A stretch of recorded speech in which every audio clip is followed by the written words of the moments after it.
Lecture का आगाज करते हैं। लेक्चर 62। आज के लेक्चर में एज यूजुअल पहले होम असाइनमेंट डिस्कस होगी आपकी, फिर इसके बाद आज के कंसेप्ट। एक ही कंसेप्ट है आज हमारा, वोटिंग सिस्टम। वोटिंग सिस्टम के बारे में बात करेंगे कि कंपनी के अंदर जो रेजोल्यूशन पास होती हैं वो उनमें वोट्स किस तरीके से काउंट किए जाते हैं, ठीक है। लेकिन उससे पहले प्रीवियस लेक्चर में से कोई क्वेश्चन पूछना चाहते हो तो पूछ लीजिए। कल हमने कौन सा कंसेप्ट स्टडी किया था?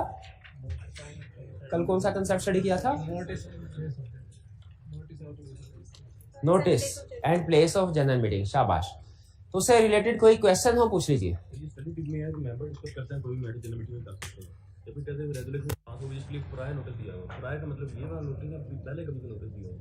देखिए वो कह रहा है कि मीटिंग के अंदर डिस्कस करने को मेंबर्स एक दूसरे से कुछ भी डिस्कस कर सकते हैं, हालचाल भी डिस्कस करते हैं। भाईजान क्या हाल है आपका, ठीक ठाक है। अब ये मीटिंग के नोटिस में तो ये नहीं लिखा हुआ था कि मेंबर्स एक दूसरे का हालचाल भी डिस्कस करेंगे। डिस्कस करने को कुछ भी कर, लेकिन रेजोल्यूशन सिर्फ उसकी पास होगी जो मैटर नोटिस में मेंशन है। ऐसा नहीं है कि उसी वक्त मीटिंग में बैठे बैठे किसी मेंबर के जहन में आइडिया है कि भाई नया बिजनेस स्टार्ट करने की रेजोल्यूशन पास कर लेते हैं, उसी वक्त रेजोल्यूशन पास हो जाए। लॉ कहता है ऐसे विद इन मिनट्स कंपनीज के फैसले नहीं होते। उसके लिए बाकायदा आपको सारी रिक्वायरमेंट्स पूरी करनी पड़ेगी। पहले नोटिस इशू करना पड़ेगा मीटिंग से पहले, फिर उसके बाद मीटिंग में डिस्कशन होगी, फिर रेजोल्यूशन पास कर सकते हैं, डिस्कस कर सकते हैं कोई भी मैटर। अप्रूव तभी होगा जब वो नोटिस में शामिल होगा। लिमिटेड कंपनी और लिस्टेड कंपनी में क्या फर्क है?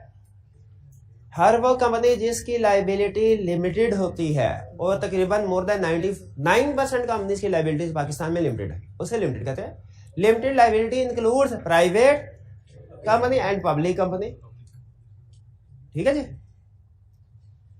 लेकिन लिस्टेड कंपनी से मुराद सिर्फ वो पब्लिक कंपनी है जिसके शेयर स्टॉक एक्सचेंज में लिस्टेड हो, जिसकी सिक्योरिटी स्टॉक एक्सचेंज में लिस्टेड हो, ठीक है जी। ये फर्क है। तो लिस्टेड कंपनी को कह ले के टाइप है एक लिमिटेड कंपनी की। और क्या क्वेश्चन?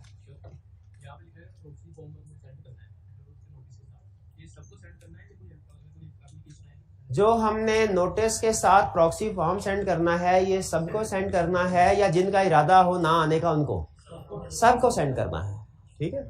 कोई आना चाहे तो फॉर्म खुद आ जाए, अगर खुद आना नहीं चाहता तो फॉर्म फिल करे, प्रॉक्सी को बाइंड करे और उसकी जगह पे वो प्रॉक्सी आ जाए। लिमिटेड कंपनी पब्लिक कंपनी की फॉर्म नहीं है, पब्लिक कंपनी लिमिटेड कंपनी की फॉर्म है। आप यूं कंसेप्ट सिंपल रखिए, हर कंपनी लिमिटेड कंपनी है, ठीक है। यूं कंसेप्ट रखिए। अनलिमिटेड वाली एक्सेप्शन है लेकिन वो रेयर है। अभी कंसेप्ट पक्का करने के लिए हर कंपनी लिमिटेड कंपनी है। अब उसके आगे उसकी टाइप्स है, पब्लिक है, प्राइवेट है, सिंगल मेंबर है, अदर देन सिंगल मेंबर है, पब्लिक में लिस्टेड है, अनलिस्टेड है। जी भाई और कोई क्वेश्चन? कोई क्वेश्चन नहीं। आज के असाइनमेंट की तरफ चले। 3 क्वेश्चन थे। पहले क्वेश्चन 8, एक्सप्लेन वेदर और not the following statements are in accordance with provisions of companies act. बताना है कि ये जो प्रोविजंस हैं ये कंपनीज एक्ट के मुताबिक हैं या ये टिपिकल क्वेश्चन होता है कंपनी लॉ में कि वो कोई स्टेटमेंट देके आपसे पूछता है बताइए ये लॉ के मुताबिक है कि नहीं।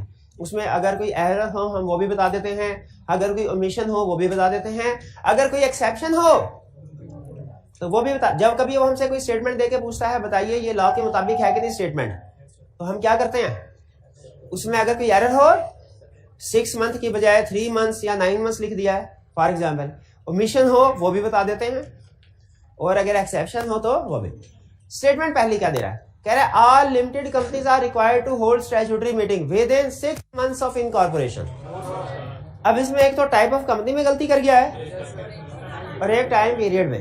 2 टाइप ऑफ कंपनी में क्या गलती है जी? ओनली पब्लिक कंपनी और private company which is converted in public company with in 1 year, उसके लिए स्टैट्यूटरी मीटिंग करवाना रिक्वायर्ड है, बाकियों के लिए नहीं है।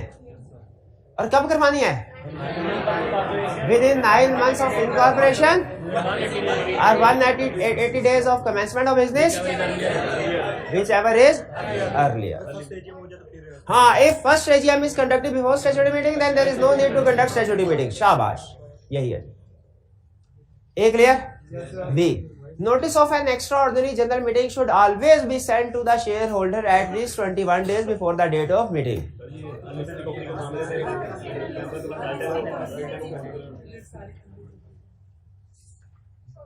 ये क्या ख्याल है इसके बारे में? अच्छा ख्याल नहीं है? क्यों नहीं अच्छा? तो कह रहे हैं 21 दिन पहले नोटिस भेजना चाहिए एक्स्ट्राऑर्डिनरी मीटिंग का, भेजना चाहिए, तो ठीक है स्टेटमेंट।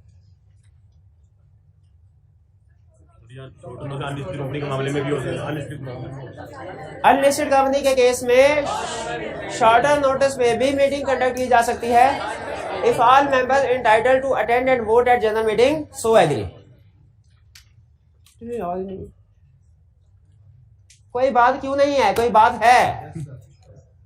कोई बात ना हो जाए कहीं भाई। Question 9, Peace Panther limited PPL is planning to call an extraordinary general meeting to transact certain business due to an emergency faced by company. You are required to answer the following. Which meetings are called EOGM? All meetings other than statutory meeting and annual general meetings are called extraordinary general meetings. इसमें कुछ ने पूछा कि business कौन से conduct होते हैं बताओ। छोड़ दे, नहीं बताएंगे। What is the minimum notice period for calling an EOGM? Can PPL hold such meeting on shorter notice? बिल्कुल, if PPL is unlisted company, it can conduct extraordinary general meeting at shorter notice provided all members entitled to attend and vote such meeting agree. चलिए, कोई problem?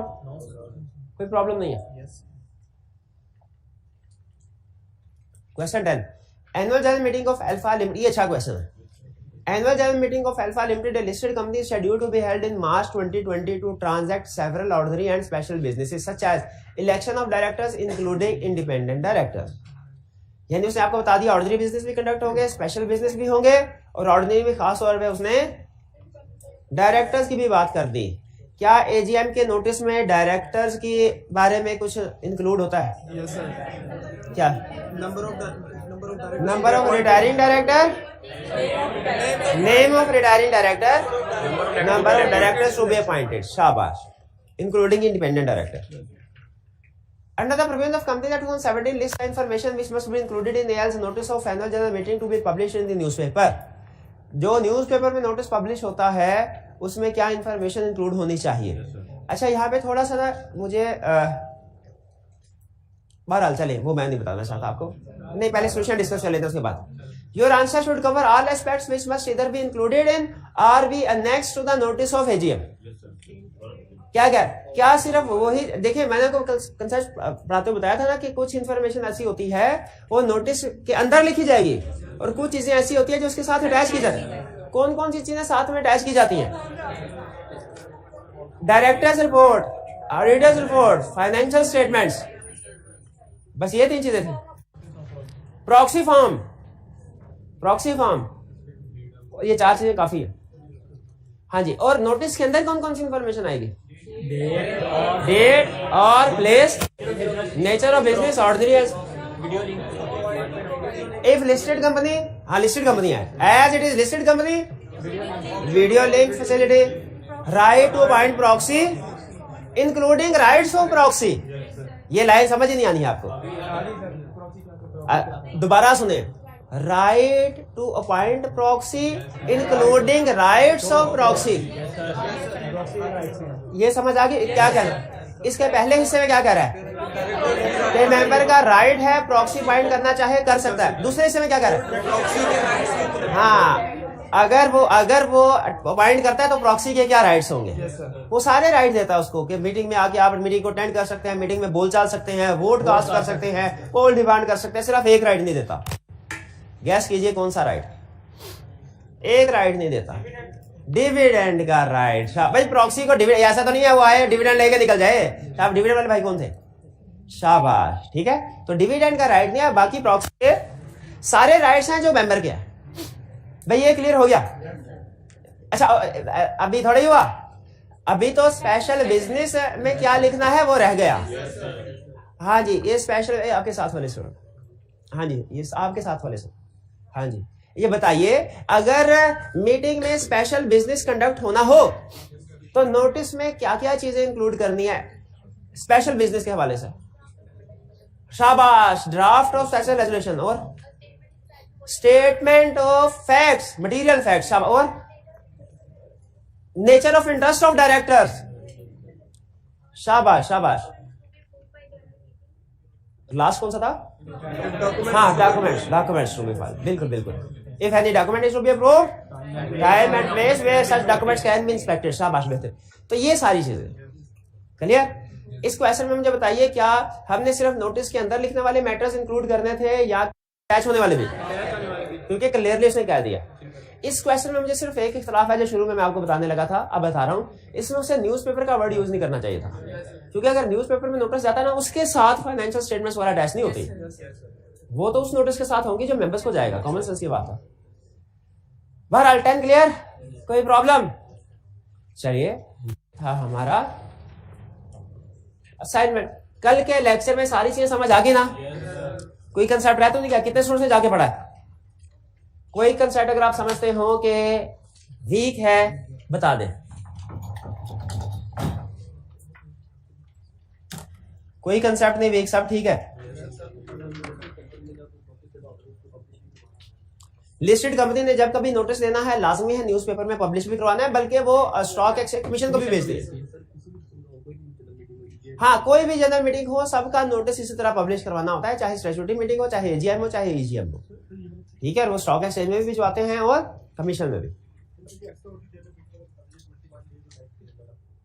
Extraordinary general meeting का 21 और 90 days वाला, भाई अगर members ने requisition submit करवाई और उस रिक्विजिशन के 21 दिन के अंदर अंदर डायरेक्टर्स ने प्रोसीडिंग स्टार्ट ना की, यानी मीटिंग कॉल नहीं की, यूं समझ लीजिए। प्रोसीडिंग का मतलब क्या है? मीटिंग कॉल नहीं की, मीटिंग के लिए नोटिस नहीं भेजे, तो इस सूरत में लॉ मेंबर्स को ये राइट देता है कि वो खुद से मीटिंग कॉल कर ले। हालांकि नॉर्मली मीटिंग कॉल करते हैं डायरेक्टर्स, लेकिन इस केस में मेंबर्स खुद से मीटिंग कॉल कर सकते हैं। लेकिन ये मीटिंग कितने अरसे में कंडक्ट होनी चाहिए? 90 डेज में कंडक्ट होनी चाहिए। सर वो तो दोनों की बात नहीं कर रहा, जिनके डायरेक्टर वो 21 डेज वाली बात की और ये वाली बात कही 90 डेज, वहां पे 21 डेज वाली बात करते हैं। आज एक डायरेक्टर 21 डेज इंक्लूडेड है 90 डेज, 21 डेज इंक्लूडेड है 90 डेज में। इसका मतलब है 21 दिन डायरेक्टर अगर खा गए तो उसके बाद बाकी उनके पास 69 डेज होंगे, 90 डेज नहीं होंगे। हाँ जी, बिल्कुल ये, बिल्कुल ये। वो जो 90 डेज है from the date of requisition है, फ्रॉम एक्सपायरी ऑफ 21 डेज नहीं है, लिखा हुआ, क्लियरली लिखा हुआ है मैंने आपको, पता नहीं लिखा हुआ है कि नहीं? क्या 90 days within date of requisition लिखा हुआ है कि 21 डेज? किधर? ये इसको नजर नहीं आया भाई को। कोई बात नहीं, हो जाता है, हो जाता है। ज़हन में ज्यादा कंसेप्ट चल रहे हो तो ऐसे हो जाता है, बात सामने की चीज। और की क्वेश्चन? हाँ वही क्लियर, ठीक है। और की? जी जी शाबाश, पूछे पूछे पूछे पूछे।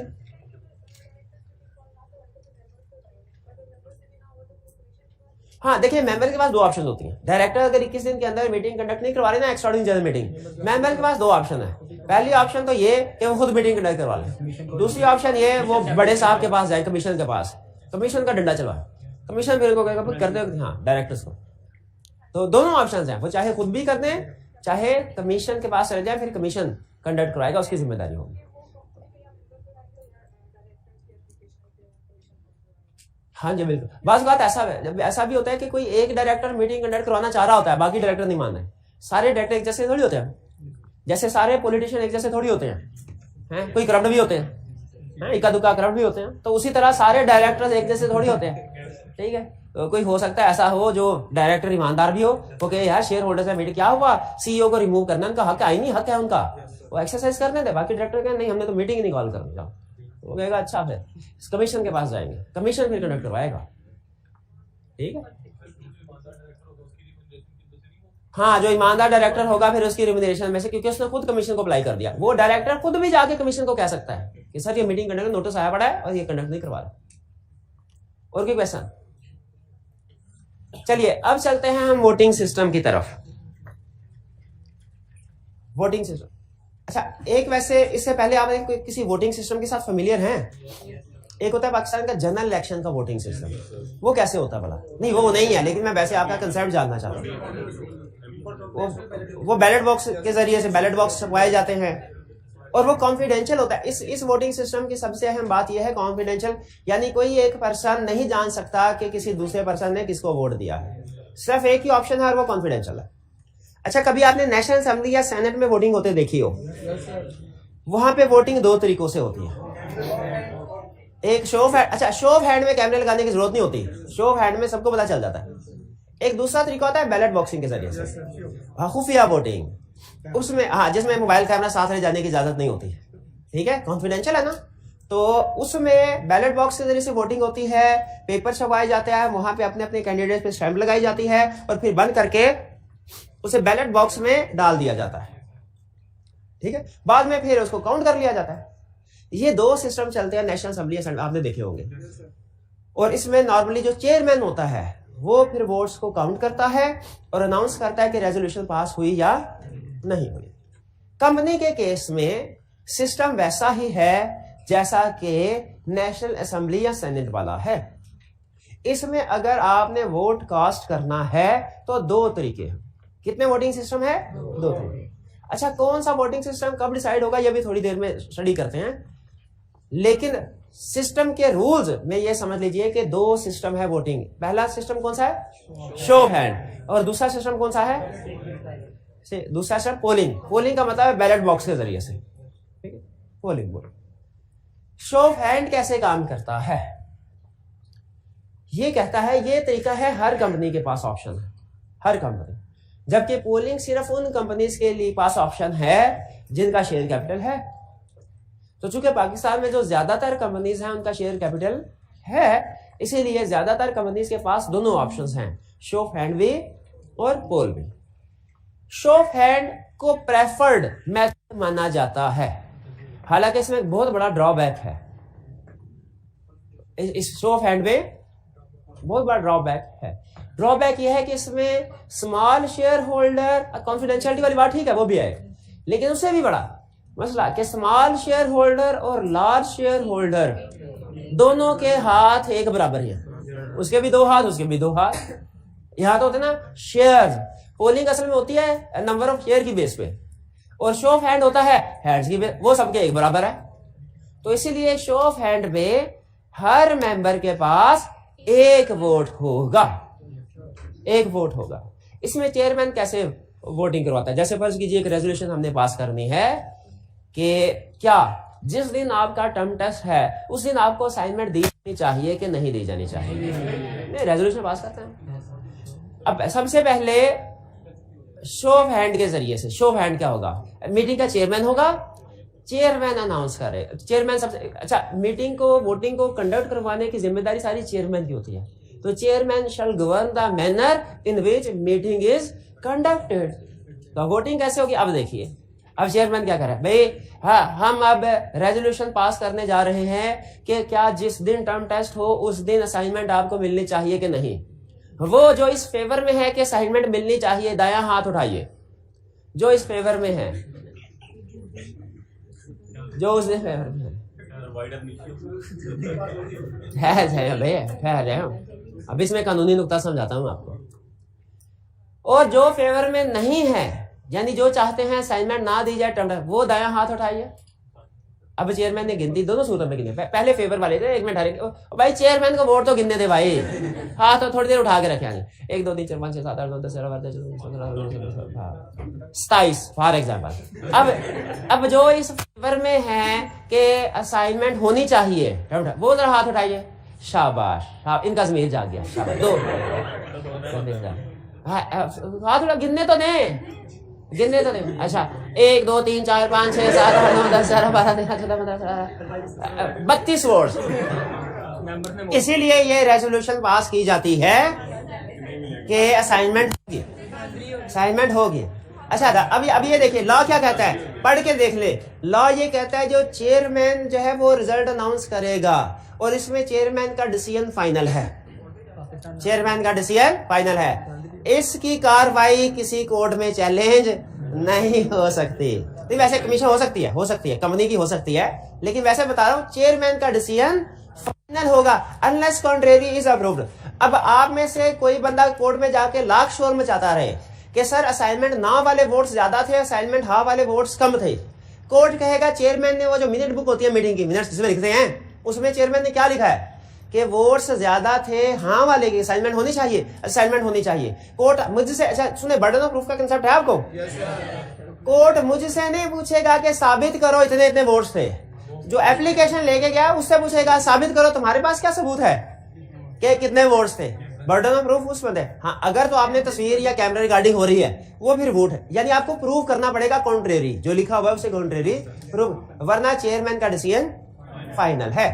क्योंकि एक दफा अब देखिए आपने हाथ उठा के ये कर लिए ना, अब दुनिया में कोई सबूत नहीं एग्जिस्ट कर रहा कि उस वक्त किस किस ने हाथ उठाया था। अगर तो पोलिंग, अगर आपके पास है कैमरा का फिर ठीक है, वरना कोई एविडेंस नहीं। लेकिन पोलिंग में एविडेंस होता है।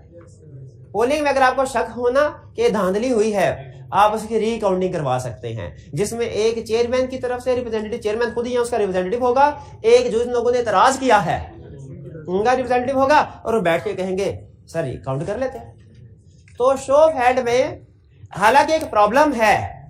क्या प्रॉब्लम है? हर मेंबर का एक वोट होगा, ठीक है, और जो चेयरमैन ने रिजल्ट डिक्लेयर कर दिया वही फाइनल समझा जाएगा, unless contrary proof. Unless contrary proof समझ आ रहा है? अनलेस आपके पास तस्वीर है, अनलेस आपके पास रिकॉर्डिंग है। अगर रिकॉर्डिंग नहीं है तो जो चेयरमैन का डिसीजन है वही फाइनल समझा जाएगा।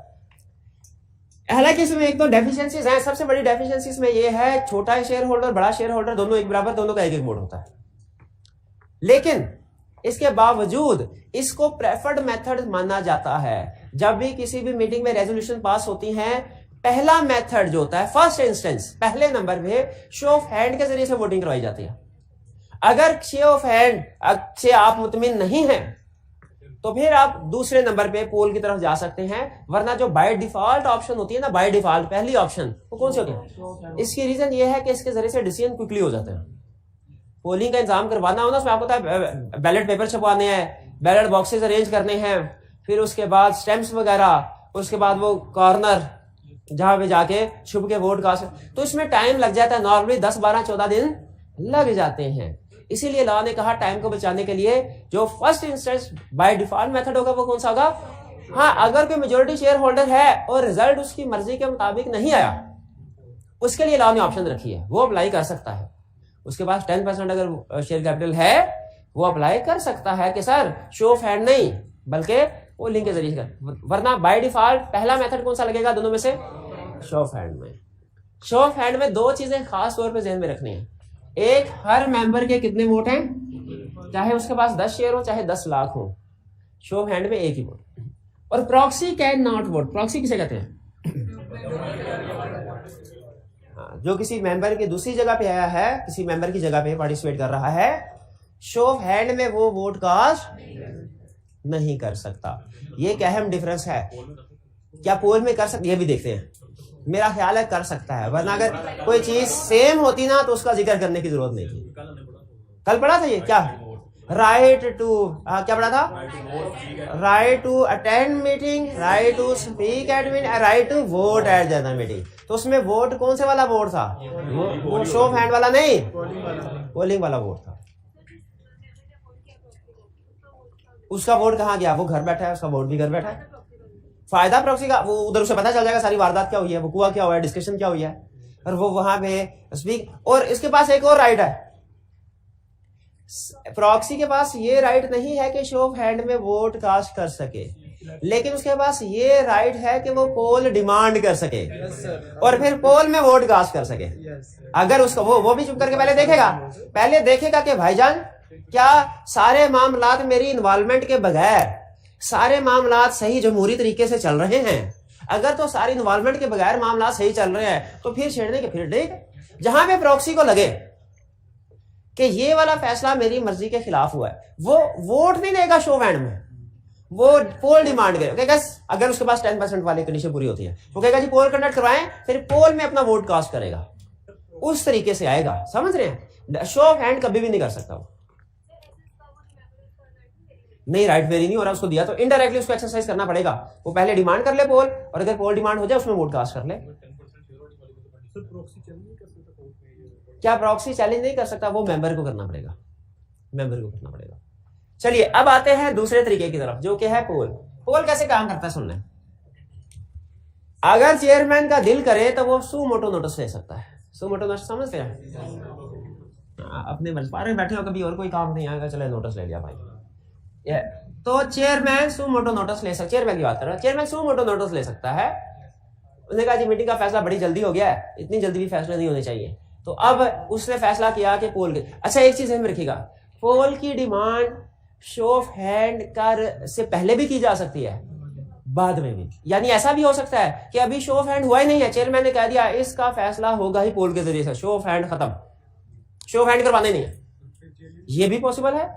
या ये भी पॉसिबल है कि शो ऑफ हैंड के जरिए से फैसला हो गया, रेजोल्यूशन रिजेक्ट हो गई शो ऑफ हैंड के जरिए से, चेयरमैन कहे नहीं दोबारा पोलिंग के जरिए से होगी, यह भी पॉसिबल है। इसको लॉ ऐसे कहता है कि poll can be demanded before or on result declaration of result of voting by show of hand. इसको किस तरीके से बताता है लॉ कि poll can be demanded before or on declare, on से मुराद आफ्टर ही है, ओन का मतलब यही है, आपके रिजल्ट आने पे आपको इनाम दिया जाएगा, मतलब रिजल्ट आने के बाद ही दिया जाएगा, आने पर या आने के बाद एक ही बात है ना, ठीक है।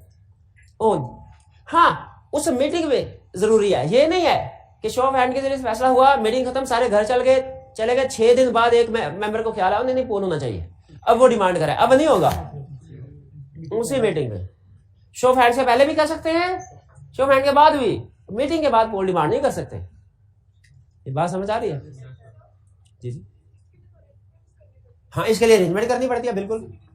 उसी मीटिंग में पोल कैसे कंडक्ट करवा सकते हैं? तो नहीं करवा सकते मीटिंग, हाँ वो फिर आपको पोल किसी और दिन करवाना पड़ेगा, बिल्कुल ठीक है, ये कंसेप्ट आगे डिस्कस होगा। अभी सिर्फ 2 पोल्स फौरी तौर पे करवाते हैं, 2 पोल ऐसे हैं जो फौरी तौर पे करवाए जाते हैं। एक ये कि मीटिंग का चेयरमैन कौन होगा, अगर डायरेक्टर्स वगैरह में कोई नहीं है, चेयरमैन नहीं है, डायरेक्टर नहीं है, तो आपको पता है मेंबर से फैसला करना होता है। मीटिंग का चेयरमैन कौन होगा, ये पोल फौरी होना जरूरी है, और मीटिंग को एडजॉर्न करना है कि नहीं, ये भी फौरी होना जरूरी। ये 2 फैसले अगर आप देखें ना तो लॉजिकली सेम डे में ही होना जरूरी है। चेयरमैन के बगैर मीटिंग शुरू नहीं होगी, और मीटिंग एडजॉर्न करनी है कि नहीं करनी, ये भी उसी वक्त होगा। बाकी के जितने भी फैसले हैं उनके लिए लॉ ने 14 डेज का टाइम दिया है, विद इन 14 डेज चेयरमैन ने पोल कंडक्ट करना होगा। फिर कह रहे या तो पोल चेयरमैन खुद भी ऑप्ट कर सकता है, या 10% या उससे ज्यादा वोटिंग पावर वाले मेंबर्स डिमांड कर सकते हैं। यहाँ पे मुझे बताया वोटिंग पावर लिखा है कि शेयर होल्डिंग, याद है वोटिंग पावर? वोटिंग पावर कैसे? वोटिंग पावर 2 चीजों में डिपेंड करती है, नंबर ऑफ शेयर और क्लास ऑफ शेयर। याद है 1 वोट पर शेयर, 2 वोट पर शेयर, क्या था? तालिब हुसैन नाम था उसका? तालिब हुसैन नहीं था, नजाकत हुसैन, सलीम हुसैन। सलीम हुसैन के पास 14% शेयर होल्डिंग कैसे कैलकुलेट की थी? उसके पास वोट था, तो शेयर होल्डिंग कैसे? Number of votes multiply by class of votes, फिर अगली क्लास के number of votes, class of votes, याद है? तो जो शेयर होल्डिंग डिटरमिन की जाती है, वोटिंग पावर डिटरमिन की जाती है। हाँ, यहां पे हर एक का 1 वोट नहीं होगा, उसकी वोटिंग पावर के लिहाज से होगी। जिसके पास ज्यादा शेयर्स हैं, ज्यादा voting power. Votes according to power of shares held, यानी वोट्स होंगे प्रोपोर्शनेट टू शेयर हेल्ड। जिसके शेयर ज्यादा, नहीं समझ आई बात की? वो कल वाला केस में लेके आए, वो जो था जिसमें 3 क्लासेस ऑफ वोट थे, हर क्लास में डिफरेंट वोटिंग राइट्स थे। क्लास 1 पहली क्लास के था 1 वोटिंग राइट, दूसरी क्लास में हर शेयर के थे 2, और तीसरी क्लास में हर शेयर के थे 3। Proxy can vote, good news, proxy के लिए गुड न्यूज। क्या? Proxy can vote. Show of hand में क्या था? Proxy can not vote. यहां पे क्या है? Proxy can vote. प्रॉक्सी की अहमियत यहां पे ज्यादा है। आगे करोगे प्रॉक्सी की, मेंबर की, चेयरमैन की? चेयरमैन की। हाँ, प्रॉक्सी डिमांड करते हैं ना, उसको गिनना अरेंजमेंट करनी पड़ती है। फिर चेयरमैन, अगर किसी को शक हो इसके रिजल्ट में शक हो, तो वो तो फाइनल कंक्लूसिव एविडेंस होता था ना, अनलेस कॉन्ट्रेरी इज प्रूव्ड। इधर अगर रिजल्ट में किसी को धांधली का शुबा हो, इधर धांधली का शुबा हो, तो बस तकरीबन समझे काम फाइनल ही है। आपके पास कोई सबूत है तो शायद कोई बात बन जाए, वरना यहां पे अगर आपको धांधली का शुबा है, नो प्रॉब्लम, आप फौरी तौर पे चेयरमैन से कहिए रिकाउंटिंग का। चेयरमैन कहेगा ठीक है आ जाओ, मैं भी इधर बैठता हूं या मेरा रिप्रेजेंटेटिव, इधर तुम या तुम्हारा रिप्रेजेंटेटिव बैठ जाए, आज जो डब्बा खोलते हैं दोबारा से काउंट कर रहे थे। अब दोनों मिलके, एक चेयरमैन का रिप्रेजेंटेटिव, एक मेंबर्स या उनका रिप्रेजेंटेटिव, दोनों बैठ के क्या करेंगे? स्क्रूटनाइज करेंगे। बोले क्या करेंगे? स्क्रूटनाइज करेंगे वोट। स्क्रूटनाइज का मतलब रीचेकिंग करेंगे, उनकी तसल्ली हो जाएगी। भाई ये समझ आया आपने? तो बताइए, आपको दोनों में से दो सिस्टम मैंने आपको वोटिंग का बताया, एक शो ऑफ हैंड बताया और दूसरा पोलिंग बताया। मेरे भाई को कौन सा सिस्टम ज्यादा अच्छा लगा? बैलेट पोलिंग वाला। क्यों? रीचेकिंग करवा सकते हैं, स्क्रूटनाइज लेवल पर स्क्रूटनाइज कर सकते हैं, और प्रॉक्सी भी वोट। अच्छा ठीक, शाबाश शाबाश शाबाश। आपको कौन सा सिस्टम अच्छा लगा, शो ऑफ हैंड वाला या पोलिंग वाला? शाबाश, शो ऑफ हैंड। ये क्यों अच्छा लगा? कन्वीनियंट है, जल्दी जल्दी फैसला हो जाता है, ज्यादा देर नहीं लगती वो बिला, वरना तो उधर अरेंजमेंट ज्यादा। बिल्कुल ठीक है। देखिए अपनी अपनी पसंद। लॉ ने दोनों ऑप्शंस दी हुई हैं, दोनों ऑप्शन।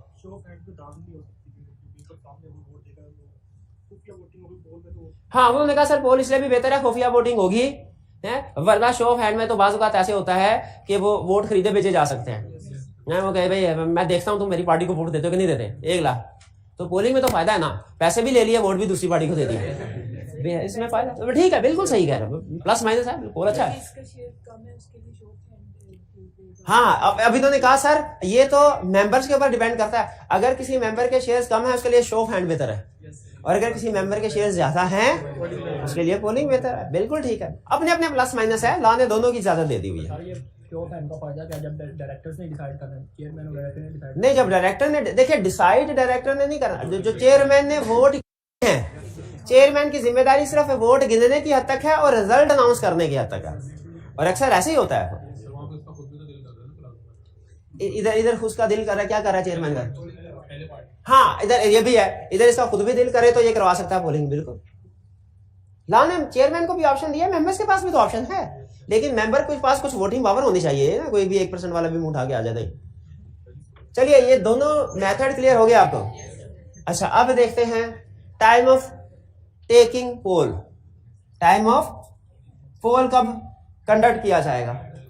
आपको बताया 2 तरह के पोल ऐसे हैं फौरी कंडक्ट किए जाएंगे, इलेक्शन ऑफ चेयरमैन और एडजॉर्नमेंट ऑफ मीटिंग, क्योंकि ये फैसले उसी वक्त होने जरूरी है ना। अब ये थोड़ी आप ओके 10 दिन के बाद फैसला करेंगे आज की मीटिंग एडजॉर्न करनी है कि नहीं करनी, ये तो नहीं होगा ना ऐसे। या मीटिंग चला लेते हैं, 5 दिन बाद डिसाइड करेंगे मीटिंग का चेयरमैन कौन है, ऐसे नहीं होता। इस दुनिया में ऐसे नहीं होता, किसी और डायमेंशन में होता हो, इस दुनिया में ऐसे नहीं होता। बाकी आज सारे इकट्ठे चलते हैं, इसीलिए वो ये कहता है कि ये 2 फैसले जो है ये फौरी तौर पे होंगे पोल्स। इन 2 फैसलों पे पोल फौरी कंडक्ट करा जाए। किन 2? Election of chairman. बाकी जितने भी डिसीजंस हैं उनके लिए 14 डेज का टाइम, विद इन 14 डेज बोलना, आफ्टर 14 डेज नहीं बोलना, वरना 0 नंबर मिलेगा इस लाइन का। With in 14 days of demand, कह रहे। और लास्ट कंसेप्ट ये जरा गौर से सुन लीजिएगा वरना बार बार पूछते रहेंगे। Status of resolution pass. दो चीजें, 2 इवेंट है, दोनों में फर्क है, बस ये फर्क ही आपको समझाना है। एक इवेंट है एडजॉर्न मीटिंग, यह भी ओरिजिनल मीटिंग के बाद होती है, और एक है पोल, यह भी नॉर्मली ओरिजिनल मीटिंग के बाद ही होता है ना। लॉ कहता है जब रेजोल्यूशन कोई पास होगी वो एडजॉर्न मीटिंग में भी हो सकती है, वो पोल में भी हो सकती है, पोल में भी कोई फैसला ही होगा ना। कहता है लेकिन एडजॉर्न मीटिंग में जो रेजोल्यूशन पास होगी उसकी इफेक्टिव डेट एडजॉर्न मीटिंग है, क्योंकि वो कब पास हुई? एडजॉर्न मीटिंग में। तो रेजोल्यूशन कब मीटिंग में पास होती है ना। एडजॉर्न मीटिंग, उसकी इफेक्टिव डेट क्या होगी? Date of adjourn meeting, not before, not earlier. Not earlier का मतलब क्या है? ओरिजिनल वाली नहीं। एडजॉर्न मीटिंग में जो रेजोल्यूशन पास हुई उसकी इफेक्टिव डेट क्या होगी? एडजॉर्न मीटिंग की डेट, ओरिजिनल वाली, पहले वाली डेट नहीं। लेकिन पोल डिमांड किया, पोल में अगर कोई रेजोल्यूशन पास हुई उसकी इफेक्टिव डेट ओरिजिनल मीटिंग वाली समझी जाएगी। क्योंकि वो सिर्फ पोल कंडक्ट हुआ, मीटिंग तो हुई नहीं है, और रेजोल्यूशन तो मीटिंग में ही पास होनी है, मीटिंग पहले कंप्लीट हो चुकी है। पोल मेन कंसेप्ट क्या बताना है? पोलिंग का केस एडजॉर्नमेंट ऑफ मीटिंग का केस नहीं है। एडजॉर्नमेंट ऑफ मीटिंग और चीज है, polling. Adjournment of meeting basically एक मीटिंग ही की कंटिन्यूएशन है, और पोल में मीटिंग खत्म हो चुकी है, सिर्फ वोटिंग होनी है, सिर्फ वोटिंग बाकी। नहीं बात समझ आ रही ना? कि क्या बात समझ आई कि पोल और एडजॉर्नमेंट ऑफ मीटिंग में फर्क है। अगर एडजॉर्नमेंट ऑफ मीटिंग में कोई रेजोल्यूशन पास होती है उसकी इफेक्टिव डेट क्या होगी? जो एडजॉर्न मीटिंग है वही, नॉट अर्लियर, नॉट बिफोर, पहले वाली नहीं, यानी ओरिजिनल मीटिंग वाली नहीं। और जब पोल में कोई रेजोल्यूशन पास हुई है उसकी इफेक्टिव डेट क्या होगी? ओरिजिनल मीटिंग की डेट, क्योंकि पोल बेसिकली कोई मीटिंग नहीं है। क्लियर होगी ये बात? स्क्रूटनाइज की जगह के रीचेक वर्ड यूज कर सकते हैं? नहीं, लीगल वर्ड आपने यही यूज करना है, ठीक है? लॉ की वर्ड, ठीक है, ये बेहतर है, बेहतर है, कोई इतना मुश्किल वर्ड नहीं है, इंग्लिश वर्ड नहीं, बेहतर है स्क्रूटनाइज का वर्ड ही यूज करें। और की क्वेश्चन जी? पोलिंग करवाने के बाद शो ऑफ हैंड नहीं करवा सकते, शो ऑफ हैंड के बाद पोलिंग करवा सकते हैं। डायरेक्टर के ये मेंबर्स के पास राइट है 10% ऑफ वोटिंग राइट है, तो वो पोलिंग डिमांड कर सकते हैं। बिल्कुल, किसी के पास अगर 10% या ज्यादा वोटिंग राइट हैं, एक या एक से ज्यादा मेंबर्स के पास एग्रीगेट, तो वो पोल डिमांड कर सकते हैं। पोल के बजाय शो ऑफ हैंड डिमांड कर सकते हैं? नहीं, पोल की बजाय शो ऑफ हैंड डिमांड नहीं, show of hand by default conduct करवाया जाता है। और अगर कोई दूसरे लोग पोल डिमांड कर लें, बाकी के लोग उसको मना नहीं कर सकते। जी, एडजॉर्न मीटिंग क्या एक और दफा एडजॉर्न हो सकता है? बिल्कुल हो सकती है, हो सकती है, लॉ ने कोई इस तरह की लिमिट नहीं लगाई। जी, इलेक्शन ऑफ डायरेक्टर्स के लिए ये प्रोसीजर नहीं है, याद रखिए। इलेक्शन ऑफ डायरेक्टर्स के लिए लॉ ने अलग स्पेसिफिकली प्रोसीजर बताया हुआ है। कई स्टूडेंट एक सवाल पूछते हैं, सर डायरेक्टर्स को इलेक्ट करने के लिए ऑर्डिनरी रेजोल्यूशन चाहिए कि स्पेशल? डायरेक्टर्स को रिमूव करने के लिए ऑर्डिनरी रेजोल्यूशन चाहिए कि स्पेशल? ठीक है, तो याद रखिए डायरेक्टर्स की अपॉइंटमेंट, रिमूवल, इलेक्शन, ये स्पेसिफिकली लॉ ने प्रोसीजर बताए हुए हैं, ये एक्सेप्शनल केस है। ठीक है, इसमें आप ये नहीं कह सकते और क्योंकि ऑर्डिनरी रेजोल्यूशन नहीं है, स्पेशल रेजोल्यूशन भी नहीं है, वो लॉ ने तरीका बताया डायरेक्टर को रिमूव करना है तो उसने अपनी सीट बचाने के लिए कितने वोट लेने हैं, वो ना ऑर्डिनरी रेजोल्यूशन है ना स्पेशल रेजोल्यूशन है। तो इस में रखिएगा डायरेक्टर्स को अपॉइंट करना है, रिमूव करना है या उसका इलेक्शन का तो वो स्पेसिफिकली लॉ ने उसका प्रोसीजर बताया हुआ। फर्स्ट इंस्टेंस का मतलब है पहली बारी इसकी होगी, by default show of hand के जरिए से वोट्स कास्ट किए जाएंगे। जी, और कोई क्वेश्चन? अच्छा, ये वोट वाला, अच्छा खास तौर पे रूल जो प्रॉक्सी वाला ना, प्रॉक्सी कब वोट कास्ट कर सकते, ये ध्यान में रखिएगा, केस स्टडी में कंसेप्ट यूज होगा ये। जी,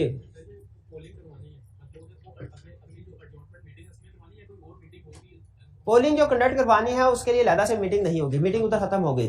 सिर्फ चेयरमैन ये बता देगा कि आपने 10 तारीख को इधर आके वोट कास्ट करना, बस वोटिंग होनी है। नहीं, जैसे हम जब जाते हैं वो डब्बे इलेक्शन जब होते हैं तो उधर जाते हैं सिर्फ वोट कास्ट करके आ जाते हैं, कोई मीटिंग शीटिंग होती है? कोई मीटिंग नहीं होती, वो डब्बे में जाके वोट डालें और बाहर आ जाए उससे।